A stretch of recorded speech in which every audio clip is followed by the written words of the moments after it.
Hello, good evening दोस्तों। स्वागत है आप सभी का हमारे और आपके अपने यूट्यूब चैनल मैथ्स टॉपिक में। हम पढ़ रहे थे साधारण ब्याज। अगर आप किसी भी कंपटीशन एग्जाम की तैयारी कर रहे हैं तो आपके लिए यह वीडियो लेक्चर जो है बहुत ही इंपॉर्टेंट होने वाला है। आज हम अपने इस वीडियो के बारे में बात करेंगे सिंपल इंटरेस्ट का। हमने इससे पहले 5 वीडियो इसके पूरे देख चुके हैं और लास्ट में हमने ये वीडियो देखा था।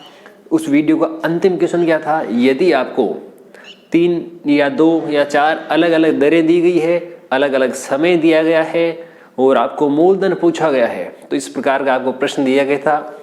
लगभग आपने जितनों ने भी आंसर दिए थे वो सारे आंसर सही थे। एक आध का गलत भी है, वो अपना थोड़ा देखे किस प्रकार से गलती हुई है और उससे संबंधित जो प्रश्न है अभी हम करने वाले हैं, ताकि वो आपका जो क्वेश्चन है उसके सारे डाउट क्लियर हो जाएंगे। चलिए स्टार्ट करते हैं। पहले हम एक छोटा सा प्रश्न करते हैं।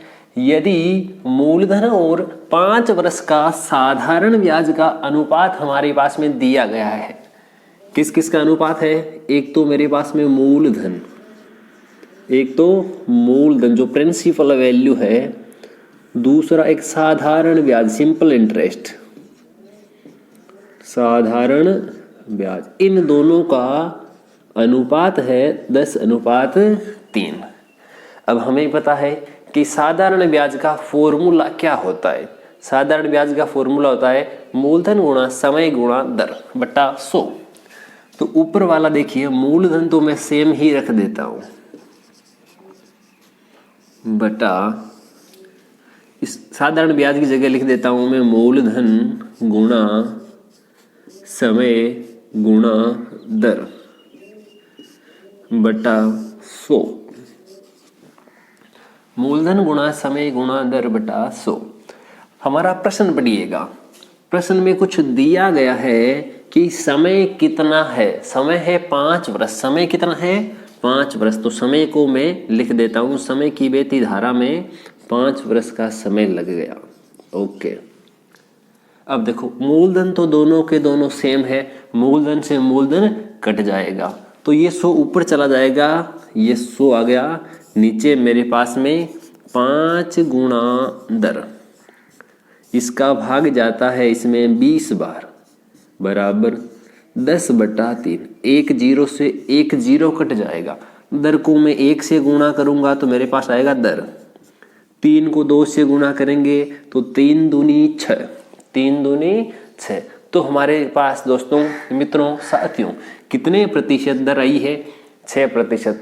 हाँ, 3 जनों ने आंसर दिया है 6%। तीनों का आंसर एकदम सही सटीक आंसर है। जितने भी साथी हमारे साथ में लाइव क्लास में जुड़े हुए हैं उन सभी का बहुत बहुत धन्यवाद। हम जितने भी प्रश्न कर रहे हैं आप साथ साथ उनका आंसर जो है कमेंट बॉक्स में दे सकते हैं। देखते हैं आप में से कितने कैंडिडेट है वो नेक्स्ट क्वेश्चन का आंसर सही दे पाएंगे। वेरी इंटरेस्टिंग क्वेश्चन है आगे वाला। क्वेश्चन क्या है देखते हैं। एक व्यक्ति जो है एक दुकान में जाता है और एक टीवी खरीद लेता है। टीवी तो उसने खरीद ली और उस टीवी का मूल्य क्या था? 16,000 रुपये। उसने एक 16,000 रुपये की कीमत का एक टीवी खरीदा। टीवी की कीमत थी 16,000 रुपये और वे 4,000 रुपये तुरंत ही उसको दे देता है, उसको हाथों हाथ ही दे देता है। तो बात करते हैं, 16,000 रुपये की टीवी थी, 4,000 वो दे देता है तथा शेष रुपए जो है वो 15 महीनों के बाद देता है। अब दुकानदार जो है वो इतना साहूकार तो है नहीं कि वो उसको बिना ब्याज के दे देगा। अब 15 महीने का उसका ब्याज लगेगा और ब्याज जो लगेगा वो उसकी दर होगी 12% वार्षिक। तो हमें पूछा है, अब देखिए 4,000 तो दे चुका, अब बाकी राशि है उसके ऊपर 15 महीनों में कितना ब्याज लगेगा, कितना इंटरेस्ट लगेगा, उसके सहित हमें टोटल पेमेंट टीवी का कितना हो गया वो बताना है। देखिए 16,000 रुपये थे जिसमें से 4,000 रुपये उसने हाथों हाथ दे दिए तो बच गए हमारे पास 12,000 रुपये। अब मुझे क्या ज्ञात करना है? ब्याज ज्ञात करना है। ब्याज का फॉर्मूला होता है मूलधन गुणा समय गुणा दर बटा 100। मूलधन यानी अब ब्याज लगेगा 12,000 रुपये पर।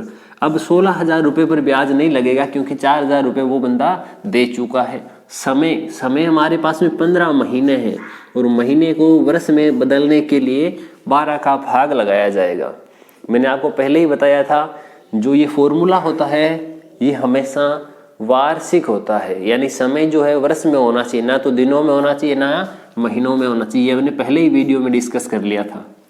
उसके बाद में दर जो है हमारे पास में 12%, मूलधन गुणा समय गुणा दर हो गया बटा 100। 12 से 12 गया, 2 जीरो से 2 जीरो गए, 15 गुणा 12, 1 जीरो है, पहले मैं जीरो लगा देता हूँ। जब 15 को 12 से गुणा किया जाएगा तो 15 गुणा 10 कितना होता है हमारे पास में 150, 180। ये मेरे पास आया 180 और ये जीरो वाला एक जीरो। 1800 रुपये का तो उसके ऊपर ब्याज लग जाता है। कितने रुपए ब्याज लग जाता है? 1800 रुपये। अब देखो उस टीवी के मूल्य की बात करते हैं। टीवी का कुल मूल्य, ध्यान दीजिएगा इस प्रश्न में हमें दो चीजें पूछी जा सकती है। या तो ऐसा पूछ सकता है कि बताइए कि वह व्यक्ति अब कितनी राशि और देगा, अब यानी उसको कितनी राशि जो है और देनी है। तब तो हम काम करेंगे 12,000 रुपये तो वो खुद देगा और 1800 रुपये की राशि ब्याज के रूप में देगा, तो 13,800 रुपये उसको देने हैं। परंतु मुझे प्रश्न में पूछा गया है टीवी का टोटल मूल्य, टोटल कॉस्ट बतानी है हमें।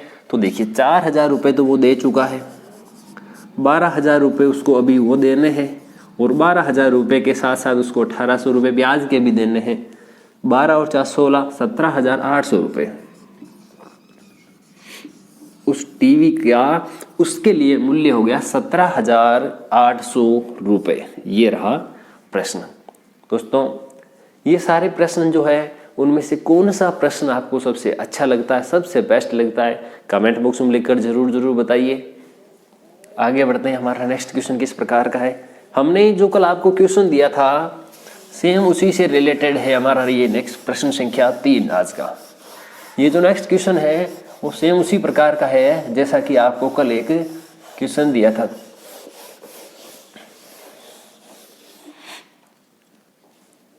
ये हमारे पास 7,930 रुपये की राशि जो है, कितनी राशि है? 7,930 रुपये की राशि 3 भागों में बांट दिया जाता है। एक को दिया जाता है, एक भाग बी को और एक भाग सी को। दोनों जो 3 है इनके लिए समय हमारे पास अलग अलग है। एक को 2 साल के लिए दिया जाता है, एक को 3 साल के लिए दिया जाता है, एक को 4 साल के लिए दिया जाता है। तीनों को अलग अलग समय पर दिया जाता है और हमारे पास ब्याज ऋण के रूप में यदि समय पूरा होने पर तीनों को मिश्र धन बराबर मिले तो देखिए यदि तीनों के बाद में इनको मिश्र धन बराबर मिलता है तो ये बताना ए ने कितने रुपए का ऋण लिया था। क्या बताना है कि ए ने जो है वो ऋण के रूप में राशि ली थी, वो कितनी ली थी।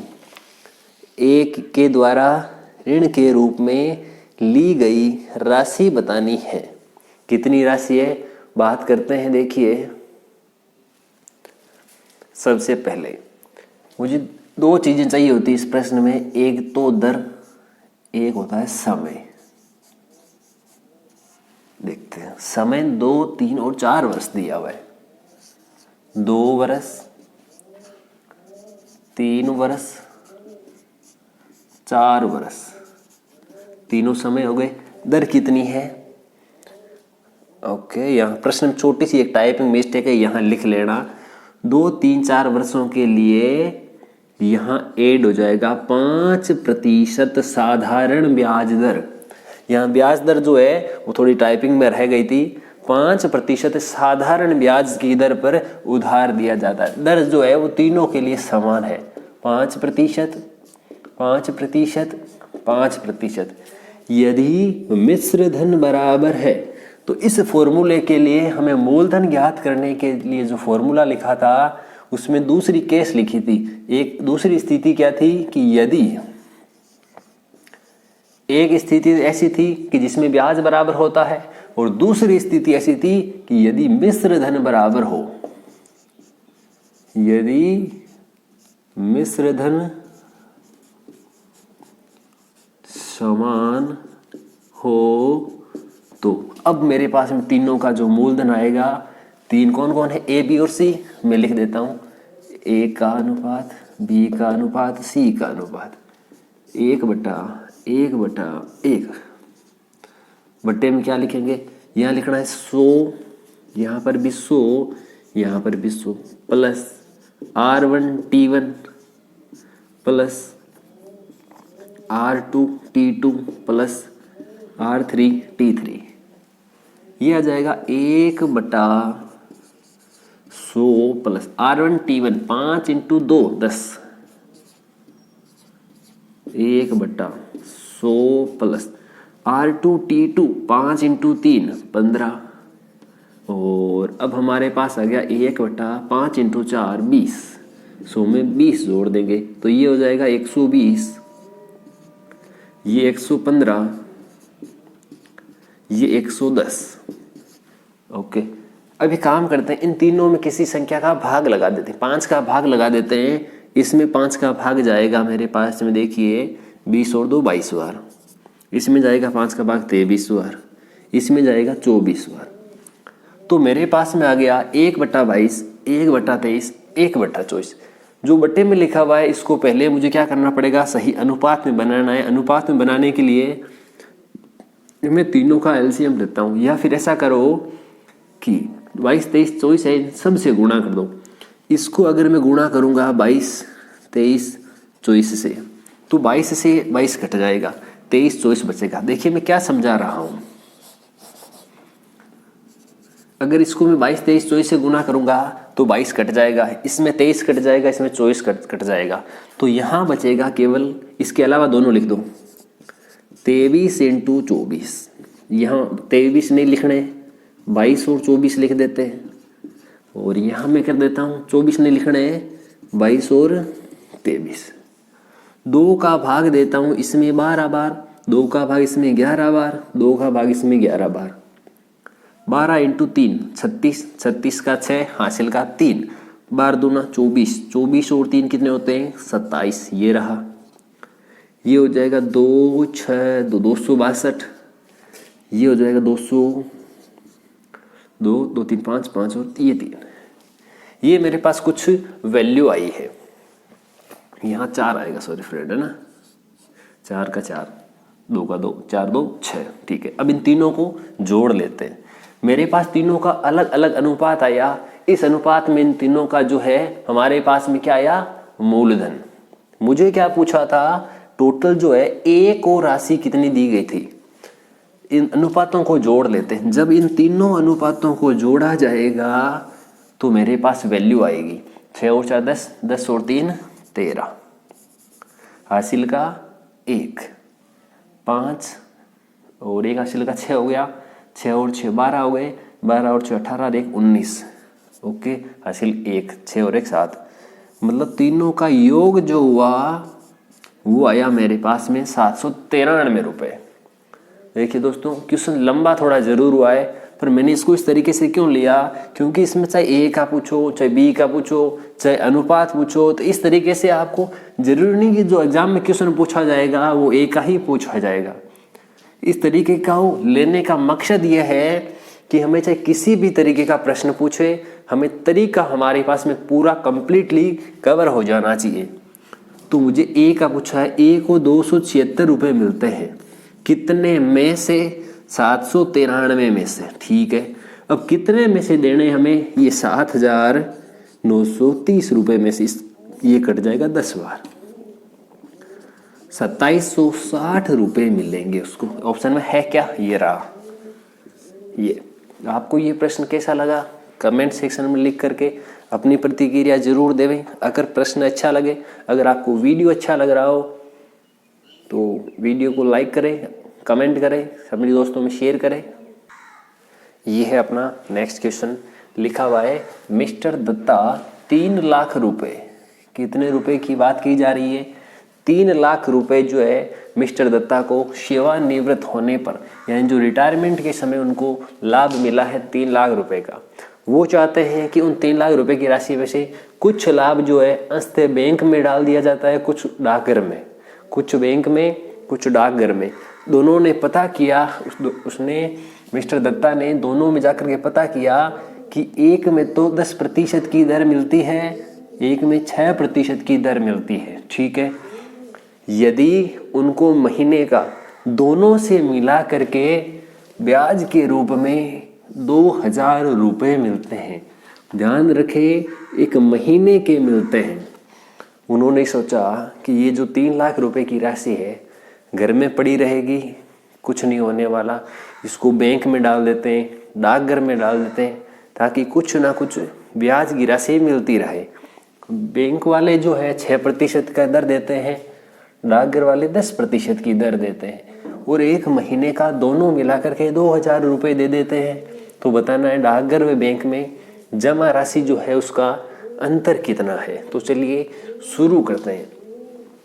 पहले मुझे चाहिए कि 3 लाख रुपए की जो राशि है उसके ऊपर 2000 रुपये जो है महीने का मिल रहा है, तो ये ओवरऑल दर कितनी है? क्या बात कर रहे हैं? ओवरऑल दर यानी रेट।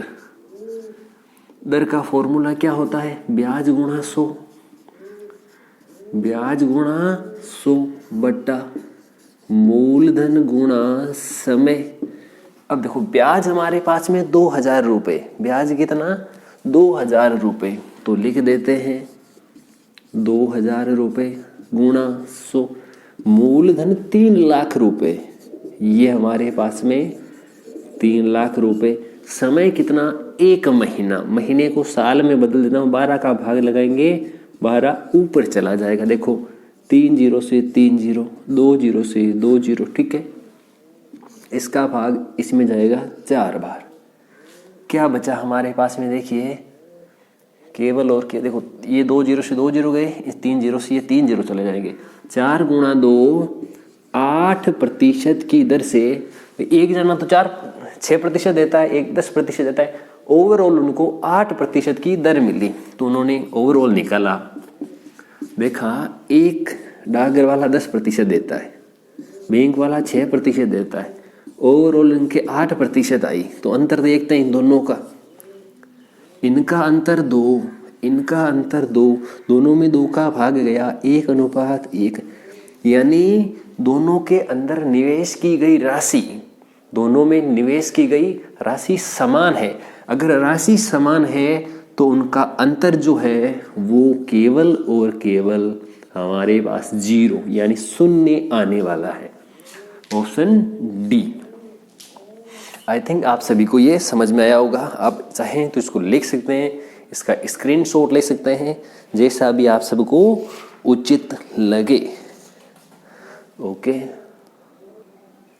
देखते हैं क्वेश्चन क्या दिया हुआ है कि जितना ब्याज 5 वर्ष में 4% की साधारण ब्याज दर पर 6000 रुपये का मिलता है।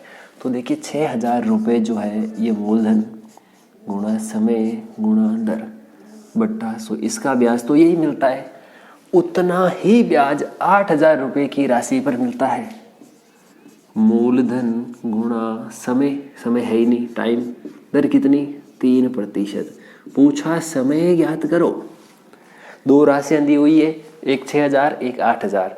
6000 रुपये की राशि 5 समय वर्ष के लिए 4% की दर से उधार दी जाती है तथा 8000 रुपये की राशि 3% की दर से उधार दी जाती है। तो दूसरी राशि कितने समय के लिए दी जाती है, उसका टाइम बताना है, समय बताना है। देखिए 2 0 से 2 0, 3 0 से 3 0, ठीक है। अब देखते हैं, हम काम करते हैं। यहाँ मेरे पास बचा 6 गुणा 5 गुणा 4, 8 इधर नीचे आ जाएगा, ये 3 भी नीचे आ जाएगा। 3 का भाग लगा देता हूँ 6 में 2 बार, 4 गुणा 2 8 होते हैं, 8 से 8 कट जाएंगे। इधर केवल और केवल मेरे पास में बचा है टाइम यानी समय, इधर 5 यानी 5 वर्ष। थोड़ा स्पीड में जरूर हुआ है, आई थिंक आपको समझ में आ गया होगा क्योंकि एकदम इजी प्रश्न है। नेक्स्ट क्वेश्चन पे बात करेंगे। हमारा जो नेक्स्ट क्वेश्चन है वो क्या लिखा हुआ है, वेरी इंटरेस्टिंग क्वेश्चन है और अक्सर इसी प्रकार के जो प्रश्न है कंपटीशन एग्जाम में पूछे जाते हैं। 3 राशियां हैं x, y और z। इस प्रकार से है कि y जो है वो x का साधारण ब्याज है, z जो है वो y का साधारण ब्याज है। तो देखिए दोनों की शर्त लिख देते हैं। ब्याज की शर्त, ब्याज क्या होता है, ब्याज बराबर मूलधन यानी x रुपए गुणा, अब देखो हमारे पास में एक समय और दर जो है दोनों सेम है, ये इसका समय और ये इसकी दर बटा 100, ठीक है। z जो है वो y का साधारण ब्याज है। मुझे T1 और R1 लिखने की आवश्यकता नहीं है क्योंकि दोनों समय बराबर है, दोनों दर बराबर है। मैं इसमें इसका भाग लगा देता हूँ, देखिए ये रहा, तो 100 से तो 100 कट जाएगा, समय से समय, R से R, तो मेरे पास बचा y बटा z बराबर x बटा y। तिरछा गुणा कर देते हैं, y इंटू वाई मेरे पास में y square z into x z x. क्या हमारे पास दिए गए ऑप्शन में है करेक्ट? तो ये इसका सही और सटीक आंसर देगा। दोस्तों, मित्रों, साथियों, आज की ये लाइव क्लास आपको किस प्रकार की लगी कमेंट बॉक्स में लिखकर बताना ना भूलें। आज की वीडियो लेक्चर में बस इतना ही, मिलते हैं इसी प्रकार के शानदार वीडियो सेशन के साथ। तब तक के लिए जय हिंद, जय भारत, टेक केयर, वंदे मातरम।